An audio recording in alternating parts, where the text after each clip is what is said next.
Itu orang-orangnya, tanyanya yang memakai kaos abu-abu bertuliskan Star Marker di area yang itu. Iya teh, kenalan. Dari sini aja. Itu yang sedang ngobrol sama-sama Pak Dharma, Rian. Ia developer tuh. Terus ia ceritakan satu persatu orang-orang di situ. Teh Neneng sendiri tak terlalu fokus dengan ucapan Roy. Ia hanya fokus ke fisik wujud lelaki itu. Ia semakin jadi sejak pertama kali ia bertemu dengannya.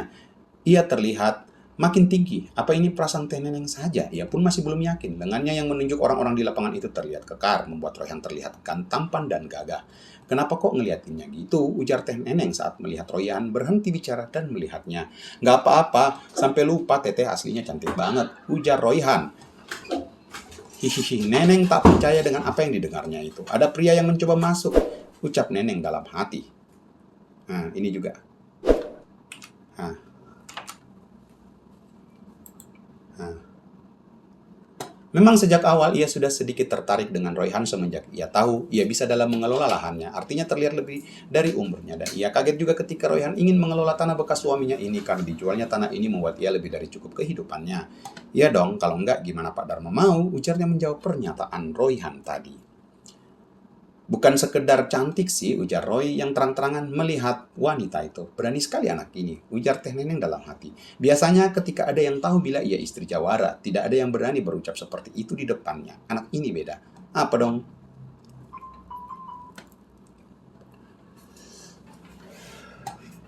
Roy ingin sekali bilang.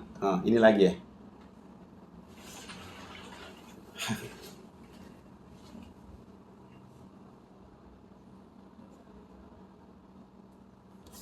Cuma bikin saya pusing dikit. Teh Neneng tertawa. Minum obat kalau pusing. Saat hendak mengucapkan kata lagi, ia dipanggil Royhan. Rian yang sedang berdiri di tepi tebing. Coba sini dengarnya. Pak Dharma terlihat sedang ngobrol dengan Pak Kiai dan Pak Suprapto. Royhan meninggalkan Teh Neneng, meninggalkan bisnis tertundanya dengan istri Jawara itu sambil tersenyum meninggalkannya. Ini tebing yang diceritakan itu. Iya ini, jawab Roy. Dari sini lebih jelas air terjunnya. Panjang kan? Sebelum kita lanjutkan cerita ini, bantu subscribe channel ini agar saya selalu semangat ya teman-temannya, karena subscribe itu gratis. Paling panjang yang pernah saya lihat, jawab Rian. Kalau mau ke sana, nanti saya antar. Boleh, sore ini ya. Sebagai developer, Rian melakukan pekerjaannya dengan baik. Ia cek dan dicek area lokasi itu dengan menjelaskan potensinya yang kira-kira lebih bagus itu seperti apa. Juga menceritakan pengalamannya mengembangkan properti selama ini serta bagaimana tata caranya. Dan Royhan mendengarkan dengan seksama, belajar cepat, serta sedikit mengerti di siang menuju sore hari itu. Kita berkumpul dulu, Pak Kiai mau langsung berdoa bareng, sudah mau masuk waktu asar. Ajak Pak Suprapto yang menyusulnya ke ujung tebing itu. Mereka bersama-sama berbondong-bondong berkumpul dengan para pekerja lainnya berdiri di belakang Kiai.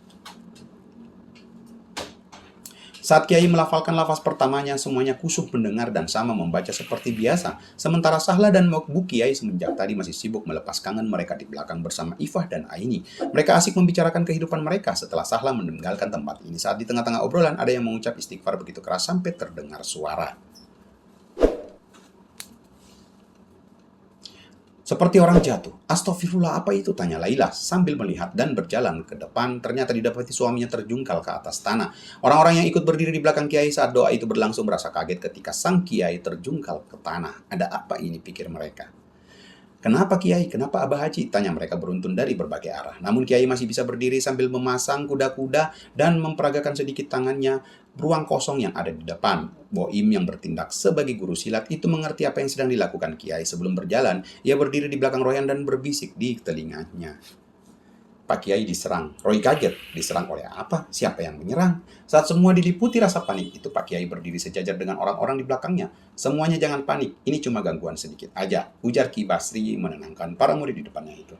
Setelah ucapan itu semua bersikap biasa namun tak menghilangkan pikiran khawatir mereka. Terutama Royhan yang mendengar dari guru silatnya. Semua menyimpan tanda tanya itu sampai akhir selesai berdoa. Menjelang sore setelah sholat asar itu, Rian beserta Pak Suprapto, Ustadz Ali, dan Sahlas semua diantar Royhan menuju lokasi di air terjun itu.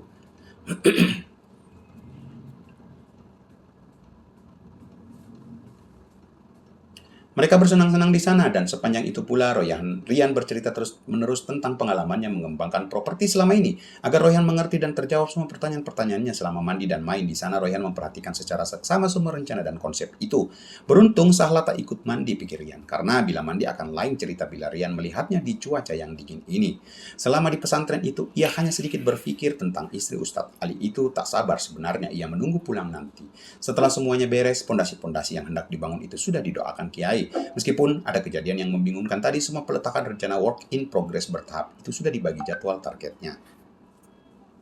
Para pekerja sudah memulai pekerjaannya menggali pondasi di sana. Mereka bahu-membahu dan direncanakan akan bergantian shift bekerja lembur ke depannya agar bangunan itu cepat selesai.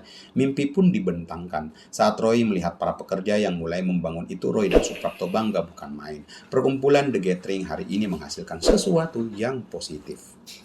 Begitu pula dengan Rian yang setelah mandi di sungai dan merasakan asrinya tempat ini, sangat senang melihatnya. Kamu pulang, Roy? Mama kamu udah kangen. Banyak yang nanyain kamu datang ke rumah. Kamu pulang kan hari ini? Adik kamu juga nggak sabar pengen ketemu. Tanya Suprapto menanyakan rencana anaknya beberapa waktu yang lalu itu.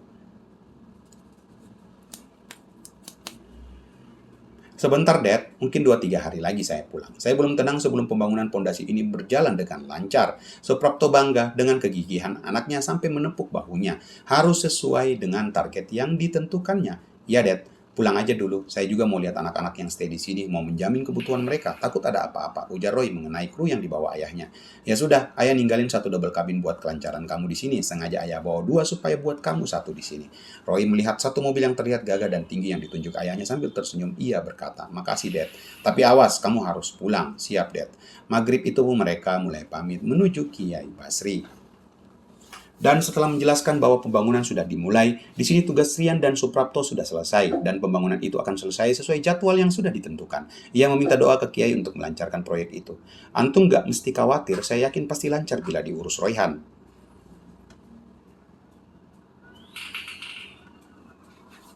Ucap Kiai percaya kepada muridnya. Hal ini membuat Laila tersenyum saat melihat Royhan dipuji suaminya. Dasar pendekar punya pengaruh sekali ya di pesantren ini, ucap Laila saat melihat pemuda kekar itu. Kalau gitu kami pamit dulu Pak Kiai, terima kasih buat semuanya.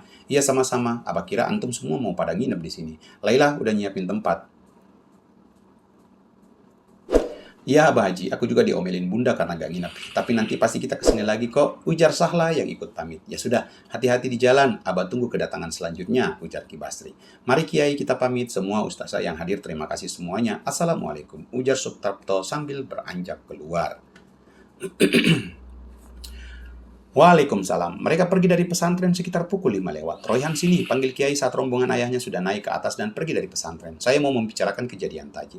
Ujar Kiai yang duduk bersama Ustadz Boim dan Ustadz senior lainnya beserta istri-istri mereka. Nampaknya Abah Haji ingin membicarakan kejadian tadi. Kejadian saat ia terjungkal di tanah ketika berdoa. About time, ujar Roy dalam hati. Dan bersambung. Sebelum kita akhiri, bantu subscribe teman-teman channel ini agar saya selalu semangat untuk mengupload cerita-cerita lainnya. Yang sudah melakukannya, saya ucapkan terima kasih serta saya doakan semoga teman-teman sehat selalu dan diberi rezeki yang berlimpah. Amin.